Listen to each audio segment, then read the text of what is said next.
Sumulat si Marites Bainosa at humihingi ng payo patungkol sa kanilang access patungo daw sa main road. Ayon kay Marites, nakabili ang kanyang mga magulang ng property na may sukat na 250 square meters noon pang 1970s. Ang property nila ay nasa looban. Ayon kay Marites, dati daw ay may daanan mula sa kanilang lugar patungo sa main road na may lapad na kasya ang isang jeep. Ngunit sa katagalan raw ay paliit ng paliit ang daanan nila hanggang sa umabot sa halos 1 metro na lamang ang lawak ng daanan sa kanilang lugar nitong pagdating ng taong 2000 hanggang sa kasalukuyan. Ayon pa rin kay Marites, ang daanan na nasabi ang tangi nilang access patungo sa main road. Kamakailan ay namomroblema sila dahil nga sa bibili daw sila ng tricycle, subalit hindi nila alam kung saan nila ipaparada ito dahil hindi naman daw kasya ang tricycle sa dadaanan nila patungo sa kanilang property. Nais malaman ni Marites kung may karapatan daw ba sila na mag-demand na bigyan sila ng karagdagang 1 metro na daanan mula doon sa may-ari ng property na nasa harap ng main road.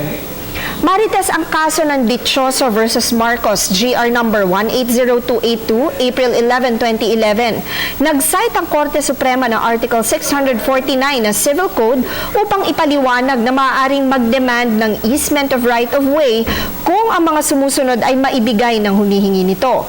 Una, ang property na nasabi ay napapaligiran ng ibang immovables o ibang property at walang sapat na access sa public highway. Ikalawa, may kabayaran patungkol sa halaga ng lupa na sasakupin ng daraanan. Ikatlo, ang kadahilanan ng isolation ng property ay hindi dahil sa kagagawa ng may-ari ng property na ito. At ikaapat, ang right-of-way na hinihingi ay hindi naman gaanong makakaperwisyo sa may-ari ng property na matatamaan ito.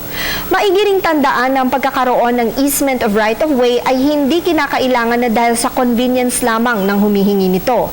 Ang requirement ng batas ay ang magkaroon ng daanan nang hindi din naman makakasagabal sa karapatan ng may-ari ng lupa o property na tatamaan nito. Tandaan na ang aming opinyon ay limitado lamang sa mga impormasyong inyong ibinigay sa amin at maaari itong mag-iba, depende pa sa karagdagang detalye. Malaya po kayong kumonsulta sa inyong napiling abogado. Patuloy po kayong mag-email sa ptv4newscenter@gmail.com. Attorney JJ Jimeno Atienza, ang inyong bisig ng batas.